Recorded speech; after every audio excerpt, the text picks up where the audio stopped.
untuk kita menaklukkan dunia.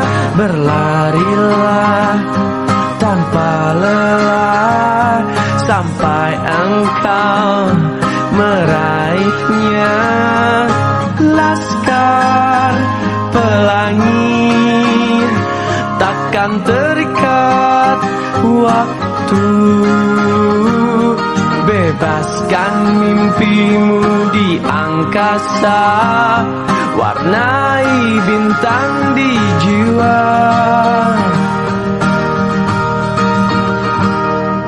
Menarilah dan terus tertawa, walau dunia tak seindah surga. Bersyukurlah pada yang kuasa, cinta kita di dunia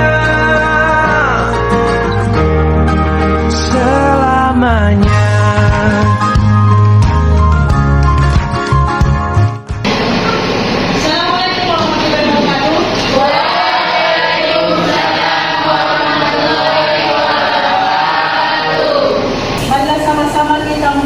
Bismillah yang dipandu oleh ketua kelas. Kepada ketua kelas itu persilakan. Kita melewati perjalanan kita doa dimulai.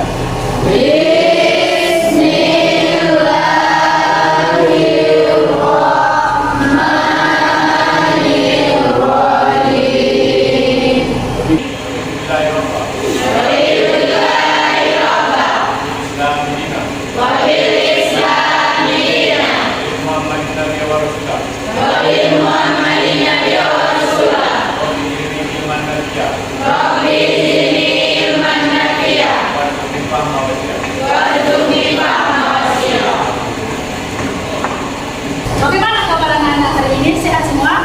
Sehat.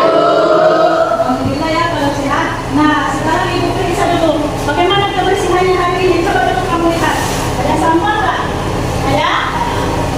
Iya, Bu. Kemudian Ibu cek dulu. Rapi nggak anaknya Ibu hari ini? Dia tidak cantik, tak rapi lagi ya kan? Nah, coba. Sudah rapi? Sudah, Bu. Kelengkapannya di bawah semua hari ini kelengkapannya. Sudah, Bu. Pulpen, kemudian buku kimianya, apa yang sudah Ibu suruh kemarin, semuanya di bawah? Sudah, Bu. Alhamdulillah ya, kalau sudah di bawah semua ya, berarti sudah semangat hari ini untuk mengikuti pelajaran. Nah, di sini Ibu tanyakan dulu, hadir semua atau yang tidak hadir? Ada, Bu. Atas nama siapa itu? Biar Ibu absen dulu. Hari waktu, kemudian Wahyudi, sama Nah, apa keterangannya ini? Alfa, Bu. Berarti alfa ya? Oke. Berarti hanya itu saja kan yang tidak hadirkan? Nah, untuk itu karena Ibu lihat ini semuanya sudah semangat, kemudian apa yang sudah Ibu suruh kemarin sudah dibawa dengan semangat ke sini, maka Ibu dulu melakukan dulu memberikan soal kepada kalian ya. Ibu lihat dulu, kamu belajar nggak di rumah ya seperti itu. Nah, coba Ibu bagikan dulu masing-masing orang, silakan nanti silakan dengan baik dan benar, jangan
biru dicelupkan pada air.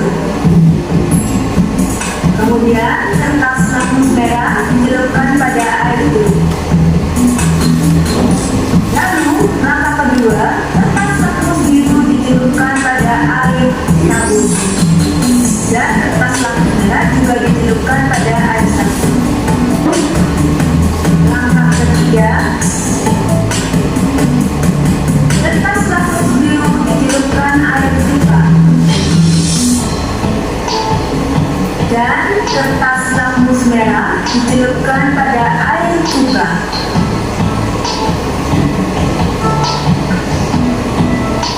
Langkah keempat, kertas lakmus biru dicelupkan pada aquades. Kertas lakmus merah dicelupkan pada cibaca utama. Ya, sudah kamu lihat tadi tayangan dari video? Ini dari tayangan video tersebut ada yang ingat ini materi tentang apa ini? Ya, silakan Ibu Sarah.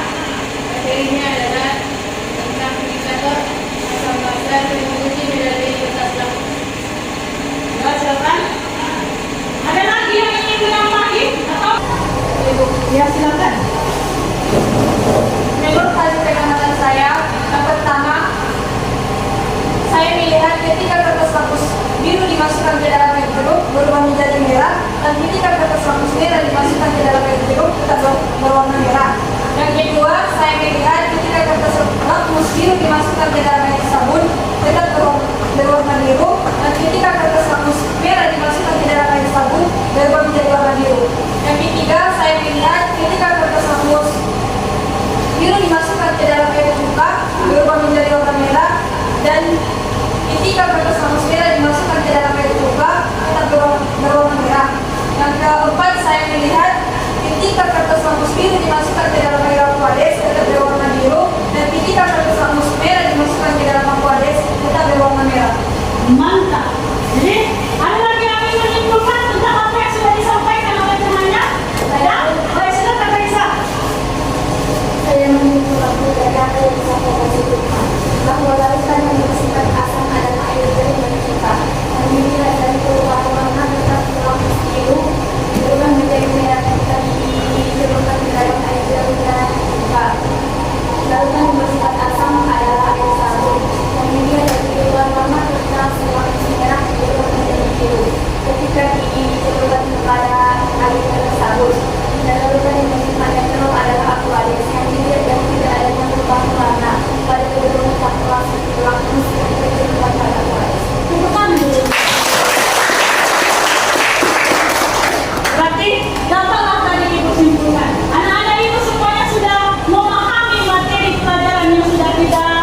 nanti kalian membentuk kelompok sesuai dengan apa yang sudah Ibu umumkan minggu yang lalu. Silakan.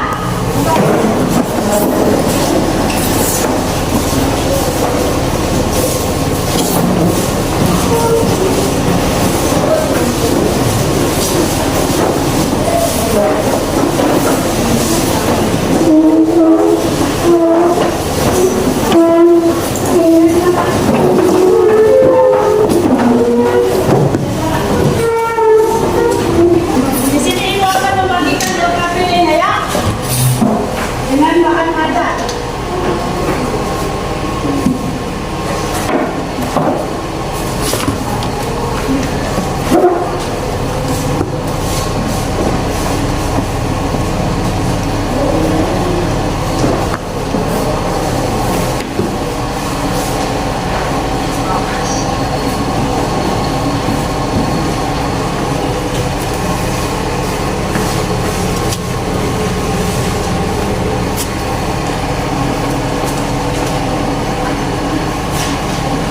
Ya, silakan. Silakan. Sudah? Sudah nggak ada lagi yang nggak punya kan? Nah, kalau sudah, sambil nanti kamu lihat itu, coba dulu kamu perhatikan lagi ke depan. Oke, Assalamualaikum warahmatullahi wabarakatuh. Jumpa lagi ya bersama saya Kareka Adi di channel pembelajaran ini. Dan di pembelajaran hari ini kita akan mempelajari tentang konsep PH dan POK. Diharapkan setelah kalian lihat video ini, kalian dapat menjelaskan pengertian kekuatan asam dan menyimpulkan hasil pengukuran pH dari beberapa larutan asam dan batu berdasarkan konsen perionan atau alfa ya, dan tetapan asam Ka atau tetapan pH dan POK. Nah, berdasarkan teori asam basa ini perhitungan konsentrasi asam dan amino, kekuatan asam basa, kekuatan asam maupun basa dapat dibedakan menjadi dua jenis berdasarkan kemampuan periodisasinya, yaitu ada asam basa kuat dan ada asam basa lemah. Nah, kamu sudah menyaksikan video pembelajaran. Sekarang silahkan kamu diskusikan dengan teman sekelompokmu. Kamu sudah menyaksikan tadi video pembelajarannya, dan semua yang ada di video pembelajaran juga ada kaitannya dengan LKPD yang sudah Ibu kasih. Silakan didiskusikan ya. Nah, nanti coba kamu tanya kamu ya. Silakan. Akan berbagi itu ada banyak itu LKPD-nya. Boleh kamu lihat dari handphone atau tadi materi yang tadi sudah Ibu kasih kemarin kan melalui grup ya. Sudah Ibu kasih linknya karena Ibu lupa menemukan di LKPD. Sudah. Jadi boleh kamu tonton rumah, kamu boleh melihat buku, boleh melihat bahan adat yang Ibu kasih untuk menyelesaikan permasalahan yang ada di LKPD. Silakan. Berbagi tim biar cepat ya. Tahu jawabannya. Silakan. Kelompok bagaimana yang ingin kamu laksanakan nanti? Ya, silakan berbagi tim.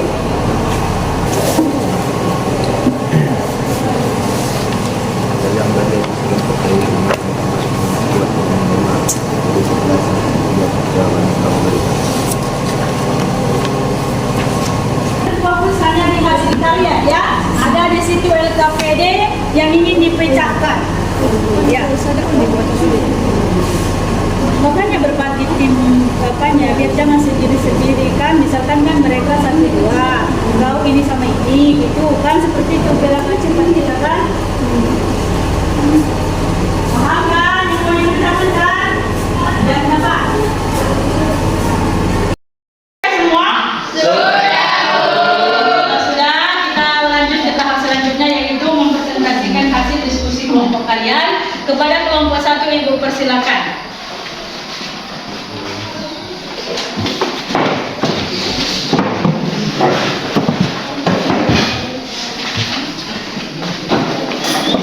Assalamualaikum warahmatullahi wabarakatuh.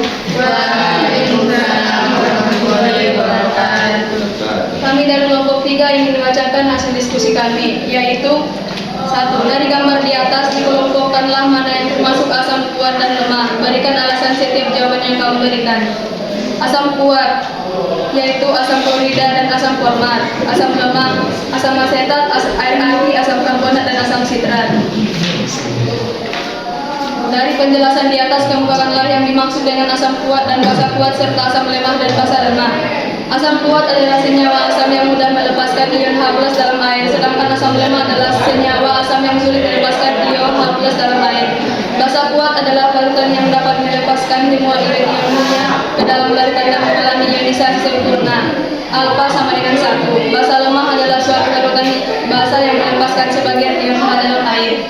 3. Pada gambar asam cuka dan asam klorida terdapat perbedaan warna dan pH, padahal larutan bersifat asam. Apa yang menyebabkan perbedaannya? Berikan alasannya dan jawab pada kolom. Perbedaannya adalah asam klorida mempunyai sifat elektrolit yang lebih kuat dibandingkan asam cuka karena dari hasil percobaan asam cuka memiliki nyala oleh lampu.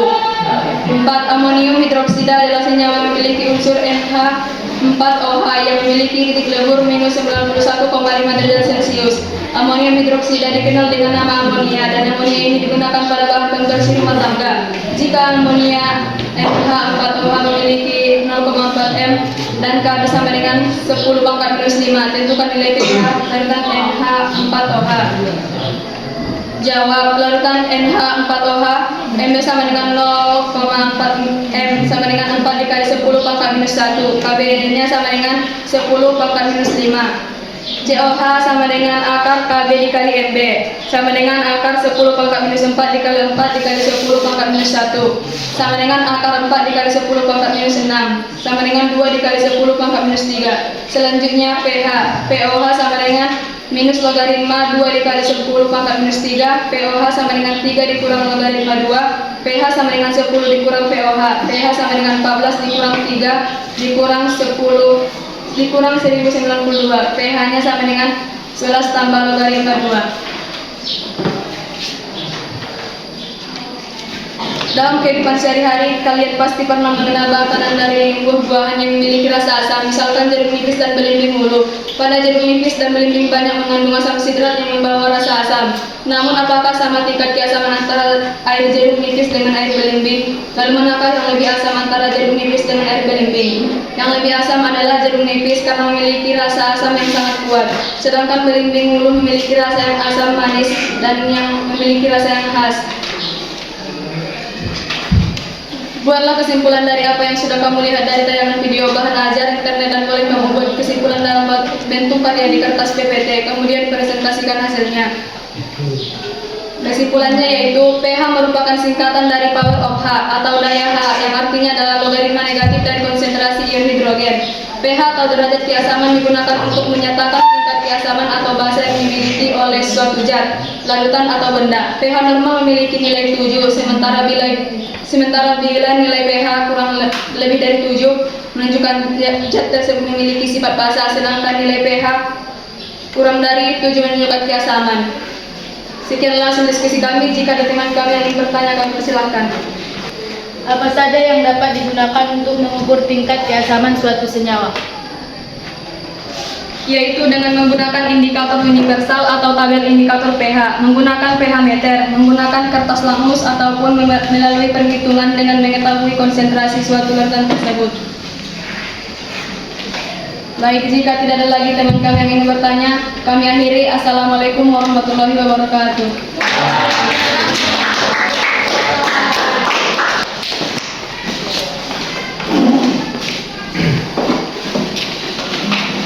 Nah, kalau sudah, silakan kamu perhatikan lagi ke depan. Di sini Ibu akan kita akan sama-sama memberikan kesimpulan terhadap apa yang sudah kita diskusikan ya. Jadi untuk itu, dengarkan ke depan. Sesuai dengan yang Ibu sampaikan tadi, judul kita, pembahasan kita hari ini adalah masih mengenai derajat keasaman P atau kebasaan, atau diistilahkan dengan pH suatu larutan. Di mana dari apa yang sudah kamu pecahkan permasalahannya tadi, misalkan Ibu ambil contohnya tadi. Misal, belimbing ulu dengan jeruk nipis. Di antara dua larutan tersebut, manakah larutannya yang memiliki sifat asam yang paling tinggi? Itulah pertanyaannya yang Ibu buat di LKPD. Nah, sekarang kamu sudah membahas di sini, Ibu perlu menyimpulkan sedikit bahwasanya yang paling tinggi derajat keasamannya atau keasamannya adalah terdapat pada jeruk nipis. Kalau kita lihat tadi atau kita praktikumkan, pH meternya itu nanti mengacu kepada 2,3 untuk jeruk nipis. Itulah pH-nya. Sementara kalau untuk belimbing ulu tadi, pH-nya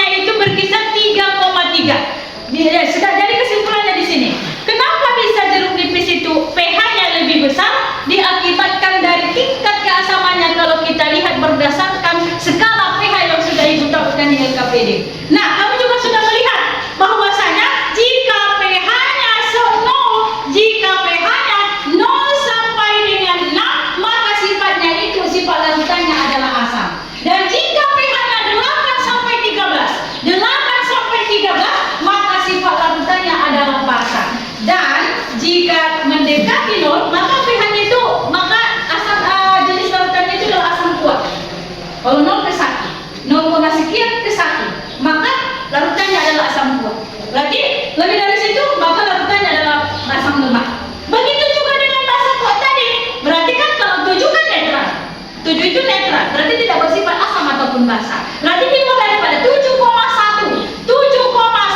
sampai dengan 8, maka sifatnya larutannya adalah basa kuat. Berarti di luar daripada itu basa lemah. Nah, kalau 14 itu konstanta water. Nah, seperti itu ya. Kemudian dapatlah kita kelompokkan tadi beradaan keasaman itu, berarti nanti ada 4 kelompoknya. Yang pertama ada istilah asam kuat. Asam kuat ini apabila larutan itu yang bersifat asam, contoh air jeruk tadi kan, kita larutkan ke dalam air, maka yang dihasilkannya adalah ion H positif. Nah, berarti derajat ionisasinya sama dengan 1. Kalau kita kaitkan ke pembelajaran kita di kelas 10, kuat ini berarti ada gelembung gasnya, ada nyala lampunya. Itu dinyatakan dengan asam kuat. Nah, samalah dengan elektrolit kuat. Kemudian yang kedua, kelompok yang kedua ada istilah basa kuat. Tak ada bedanya dengan yang tadi, cuma perbedaannya terletak pada ion OH negatifnya saja. Kalau basa kuat berarti apabila kita larutkan dalam air menghasilkan ion OH negatif. Kalau derajat ionisasinya sama dengan 1, sama. Begitu juga dengan asam kuat tadi. Nah, kalau asam kuat rumusnya itu berarti kalau kita lihat berdasarkan tingkat konsentrasinya, H positifnya berarti A dikali MA. A ini berarti jumlah asam. Berapa nanti jumlah asam yang ada pada unsur H itu, maka dinotasikan sebagai A. Kalau MA itu kan molaritas asam. pH-nya bagaimana, Bu? Sudah dapat tadi konsentrasinya, maka pH sama dengan min log H positif, konsentrasi H positif. Basa kuat juga sama. Yang membedakannya itu di mana? A-nya itu tadi kita ganti dengan B, konsentrasinya OH negatif. Berarti B dikali MB. Ada bedanya sedikit. Kalau dia basa kuat, cari dulu berapa nilai pOH-nya. pOH-nya dulu min log konsentrasi OH negatif. Dapat pOH, barulah pH. pH sama dengan 14 dikurang pOH. Asam lemah. Kalau asam lemah ini beda lagi. Berarti kita lihat berdasarkan kesetimbangannya. Kan itu tujuan kita. Berarti ada nanti akar Ka dikali MA. Konsentrasi H positif, akar Ka dikali MA. Baru pH-nya sama dengan bila konsentrasi H positif. Nah, begitu juga dengan basa lemah. Kalau kita lihat berdasarkan kesetimbangannya, konsentrasi OH negatif sama dengan akar KB dikali MB.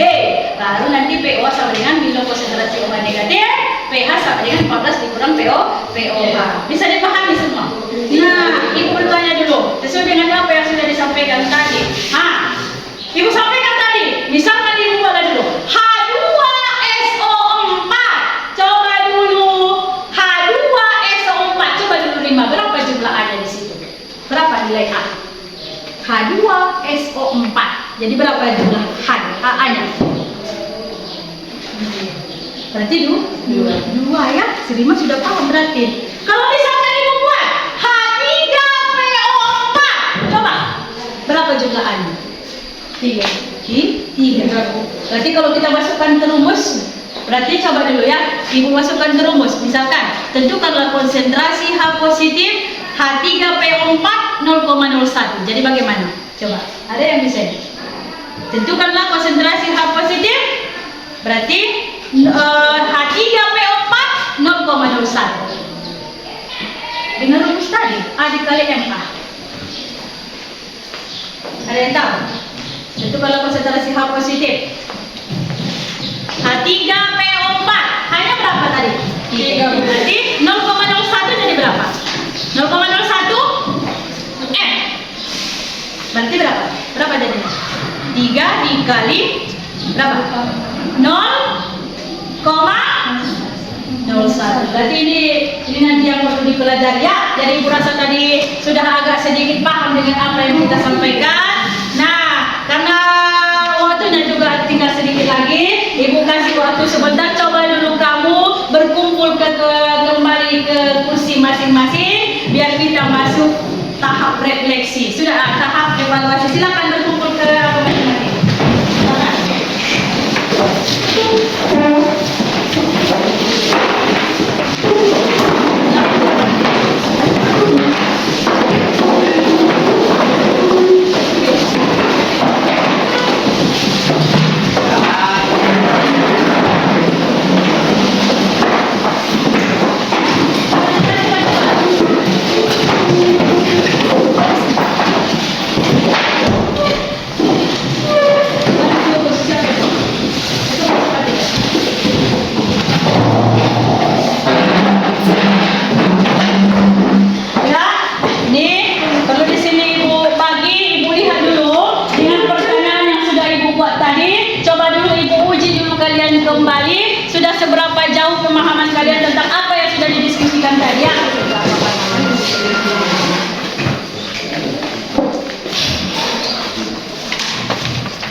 Silakan dikerjakan, silakan dikerjakan.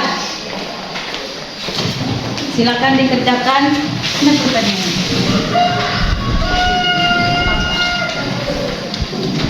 Silakan. Silakan dikerjakan ibu waktu, ibu kasih waktu 3 menit ya. Silakan.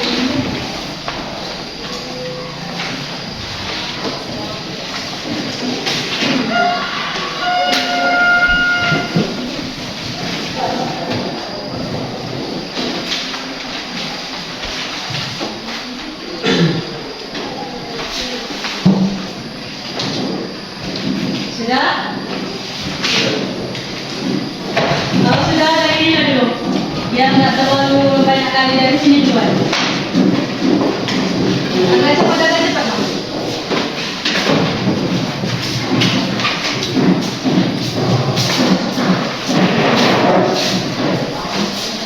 Lanjut.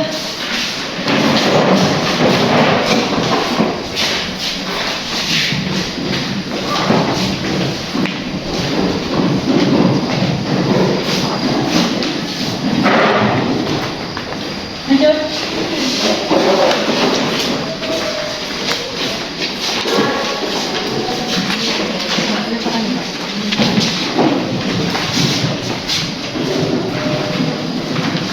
Lanjut, ada lagi?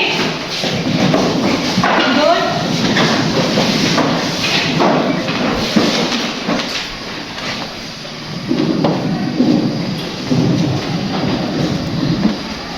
Sudah? Nah, di sini karena ibu sudah menguji seberapa jauh kemampuan kamu. Jadi di sini nanti sebelum ibu bagi ini ada lembar refleksi untuk diri kalian sendiri. Ini besok aja dikumpul karena waktu kita juga tinggal sedikit. Tapi sebelum ibu membagikan refleksi ini, coba dulu ibu tanya dulu mana si Rima ini. Rima dulu ya yang ibu tanya. Nah di sini Rima, apakah ada kesulitan yang kamu alami hari ini ketika kita sedang melaksanakan kegiatan pembelajaran?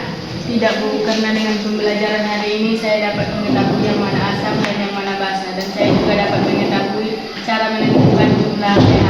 Oke, kalau si Santi, apakah kamu merasa senang atau bagaimana Santi hari ini pembelajaran kita hari ini?